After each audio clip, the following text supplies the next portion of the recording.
Good evening. So let's talk about Newtonian versus quantum relationships. I've seen lots of other spiritual content creators butcher this, get ridiculed, mocked, made fun of on the app because they just sounded ignorant. I'll be the first to admit I'm not an expert either. That said, I used to work at a quant hedge fund. I worked for one of the founders, and after that, I went to a startup to develop quantitative models. And that model really helped them reach billion-dollar valuation status, which is like unicorn status. I would mention what company it is, but I don't want to do that. So I do want you to know that I have some academic background in it. That's all I'm trying to say. All you really have to know as far as what's the difference between Newtonian versus quantum is this idea of possibility. In the Newtonian realm, there is no such thing as a possibility. Everything's straight, black, white, cause and effect. It's it is what it is. It's very linear. Quantum is anything is possible. The whole thing is as a function of superposition, right? Everything exists all at the same time. So in the quantum world, everything exists all at once as a possibility. That's called superposition. And what materializes out of all that infinite possibility is the one that you end up observing, and it materializes as a discrete variable. Within the Newtonian mechanics, it's continuous variables. That's what's used. And within quantum, the discrete. So and that's scientific language. I don't want to go into it too much in this story.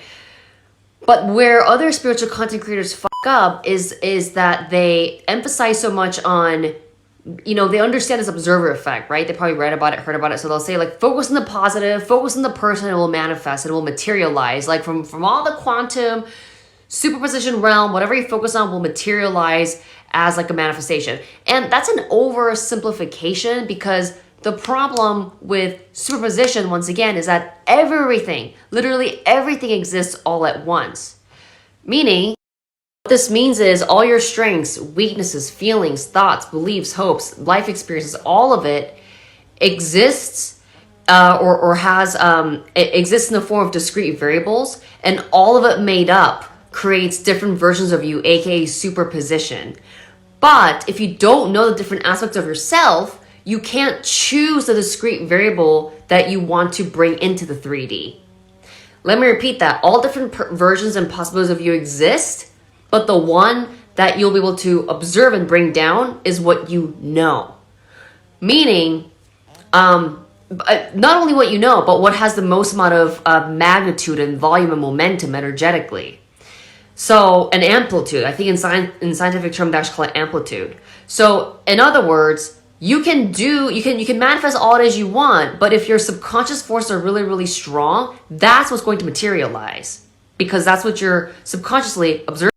I am super jet lagged, so I'm hoping and I'm praying this makes sense. But going back to relationships, what does that have to do with relationships, and specifically quantum relationships? Well, going back to what quantum means, if all it means really is possibilities, and it's a function of the discrete variables that you know or don't know, that's where other people can come in. Other people can help you go back to your past and observe what has happened. And by observing and interpreting an event differently, they're pulling in a different discrete variable from the superposition, and therefore altering your future trajectory, because your future trajectory is totally a function of what you had observed in the past. The problem is most people cannot observe shit differently that happened to them. If someone was beat up on the street, they're going to be like, damn, that fucking sucked. I was beat up. They don't really assign meaning to it. But okay, I think I was really repetitive because I'm really tired, but I hope that made sense. Please let me know, DM me if it did. But the other thing I want to emphasize is that the whole idea of quantum relationship is to be uplifting and empowering. So if someone is telling you the truth or whatever, or at least their version of the truth, and it's hurtful, I don't really count that as quantum relationship. The very deliberate and conscious intention behind speaking your truth is to uplift and add positivity, not negativity. It might, if it's absolutely true, but it's perceived negatively, that's one thing. But if you're delivering it with love, that to me, that's that's all you can do.